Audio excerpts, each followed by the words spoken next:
Bonjour à tous. Je vais réaliser une vidéo. Cette vidéo, c'est pour expliquer qu'en fait, on peut être dans un train, s'intéresser profondément à tout ce qui se passe dans le train, n'être focalisé que ce qui se passe dans le train.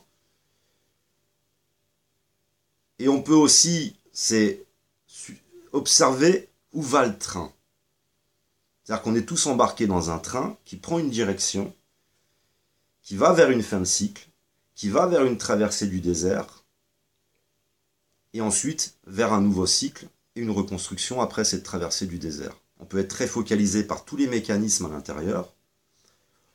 Dans notre regard, il y a les personnes qui sont très intéressées par ce modèle, qui aiment ce modèle, et tu as les personnes qui n'aiment pas ce modèle, qui ne vont pas focaliser sur les détails politiques, les disputes, mais plutôt essayer de comprendre qui veut accélérer le train, le faire ralentir, ou ceux qui sont parfois inconscients de tout ce qui se passe, et puis qui aiment ce modèle, qui aimeraient bien juste sauver ce modèle, etc. Vous voyez, sur Internet, vous allez trouver des personnes, puis même qui n'y voient rien, même, hein, pour eux, tout va bien, quoi, hein, les choses continuent leur cycle, et ils ne voient pas qu'on est en train d'entrer dans le désert, par exemple. Alors, ce qui m'intéresse, c'est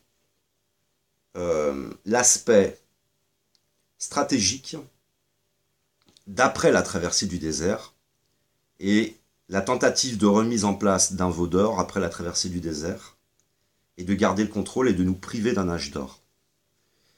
Je vais d'abord utiliser mon expérience personnelle pour la transférer sur l'expérience de Donald Trump.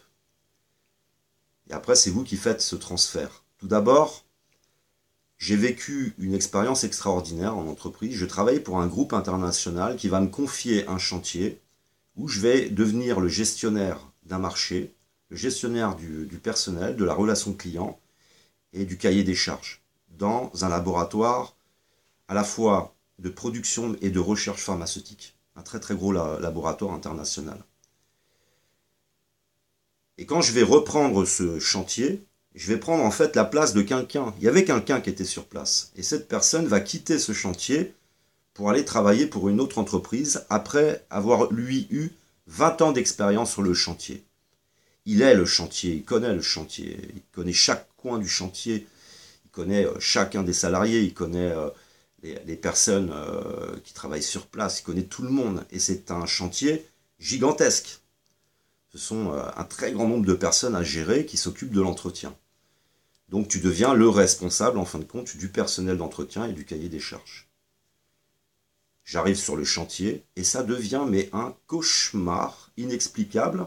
Alors si tu n'as pas d'expérience, tu peux tout transférer sur toi et dire ouais je suis incompétent, mais là non, tu as une longue expérience déjà derrière, tu en as vu d'autres, et tu as eu des chantiers très compliqués à reprendre avec le même type de problématique, sauf que souvent c'était par exemple une expérience précédente, je venais en fin de compte devenir le supérieur d'un gestionnaire qui n'était pas compétent, ils n'ont pas voulu le licencier, ils m'ont dit simplement vous allez travailler ensemble, et là je prenais moi les rênes et on devait collaborer. Mais c'est un peu les mêmes choses, l'autre n'est pas content. Alors là c'est quelqu'un qui va vouloir lui en fin de compte, en travaillant pour une autre entreprise, créer le chaos sur le chantier pour me faire démissionner, pour que le laboratoire rompe le contrat avec l'entreprise d'entretien, et eux puissent reprendre ce marché. Et c'est d'autant plus intéressant pour cet ancien responsable, puisqu'en plus il touche une prime s'il arrive à récupérer le marché. Alors je ne vous dis pas le cauchemar là-dedans. Et c'est un petit peu ce que va vivre Donald Trump. Alors là, on est dans le train, là.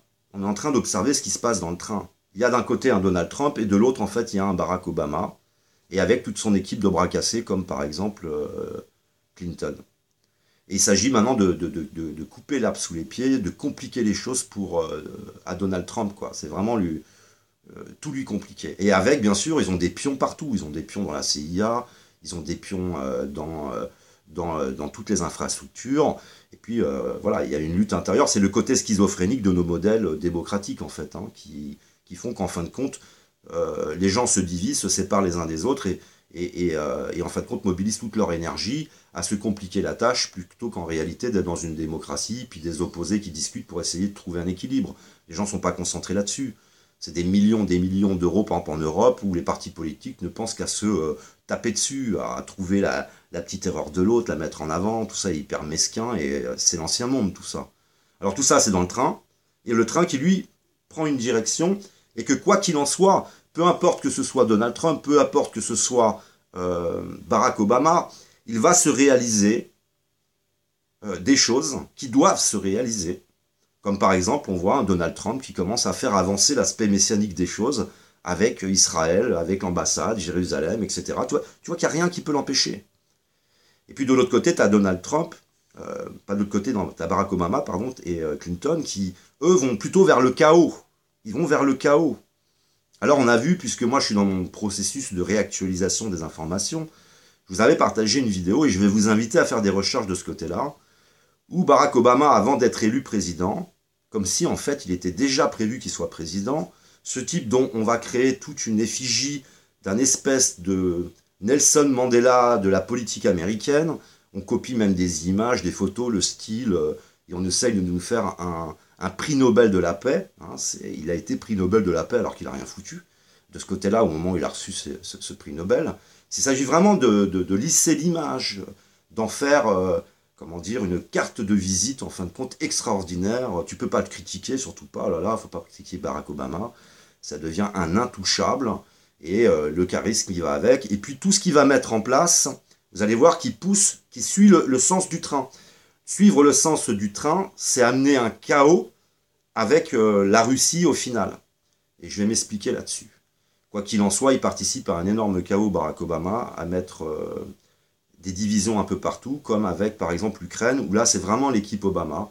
Vous avez du McCain derrière, vous avez la dualité qui est mise en place avec l'Ukraine, et qui accentue en fin de compte l'impossibilité à l'Orient et l'Occident de se mettre en place. Ça veut, hein, c'est la Russie et l'Europe qui veulent travailler ensemble. On voit le yin et le yang qui veulent se mettre ensemble. On voit que ça pousse dans ce sens, mais eux poussent dans l'autre sens et continuent à nous isoler. Alors derrière, on peut dire qu'il pourrait y avoir uniquement des intérêts géopolitiques et économiques. Je suis d'accord, ok, mais vous allez voir qu'il y a quelque chose qui est quand même exceptionnel dans cette histoire. On pourrait se dire qu'en fait, les États-Unis ne veulent qu'une chose, enfin en tout cas l'équipe de Barack Obama, ça serait peut-être créer un peu de division, créer du chaos un peu en Europe, et puis eux, leur permettre en fin de compte de ne pas avoir à souffrir autant que ce qu'ils vont souffrir là, de leur effondrement économique, donc en essayant de tirer les ficelles de toutes ces complications. Mais si vous vous intéressez à l'aéroport de Denver, vous allez retrouver Barack Obama, très jeune, il n'est pas président, en photo devant des fresques. L'aéroport de Denver est aussi la représentation de tout le processus messianique. Avec ces fresques, vous allez retrouver dans ces processus messianiques la place de l'islam, le chaos mondial, des morts, et puis la Renaissance, avec l'arrivée de leur Messie, un jeune blond de 10-12 ans, etc., etc. Il y a toute une histoire qui est racontée sur ces fresques, là où va se faire prendre en photo Barack Obama. Vous avez un scellé avec tous les symboles francs-maçons, une capsule qui est enterrée en dessous de ce scellé en béton, et qui devra être ouverte plus tard. On a un aéroport qui est en réalité, apparemment, d'après les recherches qui ont été faites, c'est une infrastructure souterraine qui conduit en fin de compte sûrement à la montagne qui est juste à côté, parce que vous retrouverez à quelques heures d'avion la même structure qui est soi-disant été mise en place pour le public, sachant que sur place en plus vous avez sur des centaines de kilomètres carrés, toutes sortes de bases militaires, et avec de nombreuses spécialités, infanterie, aéronautique, toutes les spécialités militaires qui sont un peu éparpillées autour. Et quoi qu'il en soit, il faut se souvenir que dans un processus de fin de cycle, il y a souvent l'arrivée du veau d'or. Ça nous est raconté, c'est un processus, ça nous est raconté avec des métaphores pour le peuple juif, mais en fait, il y a vraiment ce processus. Et il y a toujours un âge d'or après un cycle. Et je pense que maintenant, avec ces années d'analyse où on s'est tout partagé, moi je ne focalise plus sur les détails politiques, économiques, le métal, l'augmentation du métal, mettre des sanctions aux uns, etc. Puis, ça ne m'intéresse pas, ça c'est tous les petits détails au milieu du train, en fin de compte. Ce qui m'intéresse, c'est le mouvement. En fait, ils ont recréé l'aéroport de Denver, c'est une sorte d'arche, une sorte d'oasis, vous savez, comme avec des tentes de bédouins, au milieu du désert. Là, tu peux aller t'y poser rapidement. Et on a vu aussi ensemble, ça a été partagé par de nombreuses personnes, et aussi des travaux qui ont été très sérieux, sur tous ces milliardaires qui sont en train de construire actuellement des abris anti-atomiques avec toute une vie sur place, la possibilité de cultiver, d'avoir du personnel, à des endroits aussi où il n'y a pas trop de problématiques géostratégiques, politiques, économiques, où il ne risquerait pas d'y avoir de conflits atomiques, ou le moins possible en tous les cas. Et on voit tout un mouvement qui est en train de se faire de la part des gens très riches. On voit une arche qui est construite où ils peuvent venir atterrir avec toute une infrastructure souterraine. Eux qui se prennent en photo, qui s'amusent à se faire prendre en photo, qui nous emmènent vers un chaos. Et pour ceux qui ont une lecture eschatologique des choses, vous savez que l'archange Michel, dans l'eschatologie, doit venir à la fin avec une armée céleste, et puis venir tuer le dragon, devenir tuer la bête. Et ce qui m'intéresse dans cette poussée derrière, cette poussée en fin de compte à aller vers le chaos, à vouloir aller faire accélérer le train, vous avez aussi en Russie, vous avez dans les armoiries russes, je le mettrai ça en vignette, vous avez cet archange Michel qui vient tuer la bête. Et l'armoirie russe, ce sont les armes, et ce sont un peu cette représentation pour moi, puisque moi je lis les choses scientifiquement, représentation scientifique de ce que pourrait être l'archange Michel. Archange Michel, la Russie qui actuellement dit maintenant, elle est passée du « nous n'utiliserons jamais l'arme atomique en premier, nous l'utiliserons pour nous défendre », et qui est passée maintenant à une autre approche en fait des conflits, c'est s'il faut, nous utiliserons l'arme atomique. Avec en ce moment un message par lequel on est bombardé, qui nous explique que la Russie est en train de développer de nombreuses armes, et puis une multitude, en fin de compte, d'outils, enfin d'armes, hypersoniques, machin, etc. Et sachant que, toujours de façon eschatologique, on nous parle d'une fin de cycle avec un déluge de feu. Alors certes, je vois bien qu'il y a en ce moment les eaux qui montent, il y a en ce moment des incendies partout dans le monde, c'est en train de prendre feu, ça brûle, des activités un peu volcaniques, mais je me dis que ça risquerait de ne pas suffire à un déluge de feu.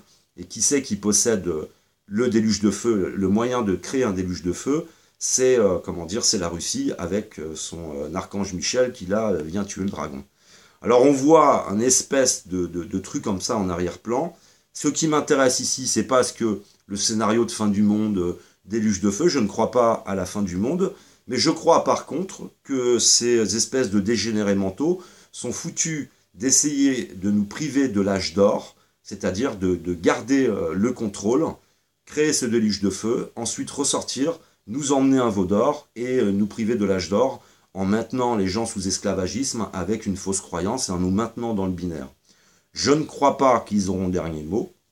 Je dis simplement, j'essaye un peu d'expliquer les choses, parce que je pense qu'en fait, ce qui va arriver dans l'âge d'or, ce sera la transmission avec des améliorations de toute la tradition primordiale qui nous permettent de vivre cette mutation personnelle, cette métamorphose personnelle, et passer du binaire au ternaire. C'est tout ce développement extraordinaire qui nous sera offert de l'autre côté. Mais je pense qu'ils aimeraient, eux, pouvoir garder le pouvoir et qu'ils essayent de nous emmener comme ça, qui poussent vers le chaos. Alors je sais, parmi vous, il y en a qui vont dire qu'est-ce que c'est que cette histoire? Vous êtes très dans l'économie, vous êtes dans vos partis politiques, dans toutes les dualités, vous êtes dans tout ce qui a été mis en place entre les enjeux et puis les loisirs, hein, le foot, tous les sports, où on devient supporter ou d'un truc ou d'un autre ou des deux, puis on est complètement plongé dans les eaux, on est plongé dans les problématiques, et on ne voit pas ce qui se passe en arrière-plan. On a donc, oui certes, un Donald Trump qui fait à la fois le bien et le mal, qui ne voulait pas avoir le pouvoir, mais qui se retrouve au pouvoir, qui vient donc freiner, en fin de compte, le côté schizophrénique de cette femme-là, qui voulait foutre le chaos. Et on voit qu'il y a quelque chose qui agit et qui maintient un certain rythme, voyez, et avec des messages en arrière-plan qui sont intéressants, avec l'aéroport de Denver, ce cheval apocalyptique qui est là. Il y a toute une... ça dégage tout un message, ça dégage toute une ambiance, cet aéroport. Hein. Et puis cet Obama qui est pris comme ça, devant les fresques, qui nous raconte toute une histoire qui est quand même particulière. Donc je vous invite à faire des recherches sur l'aéroport de Denver, de nombreuses recherches. Et puis n'hésitez pas à me partager, vous, vos impressions, vos théories, vos scénarios. Mais je sais Que ça, par contre, ça fait partie de l'histoire. Il y a de nombreuses personnes qui le connaissent. Hein. J'ai entendu de nombreuses fois parler de ça sur Internet. C'est le fait d'être privé ou non d'un âge d'or. C'est-à-dire qu'on va nous priver en réalité de la réactualisation des connaissances de tous les cycles et puis continuer à nous instrumentaliser. Et je ne suis pas certain que ce soit ça qui arrive, mais je trouvais ça intéressant. Ce petit pulse là que j'avais rassemblé, je me suis dit je vais vous le partager, puis vous en ferez ce que vous voudrez. Je vous remercie de m'avoir écouté, je vous aime, que l'amour, l'art et l'autre soient avec vous.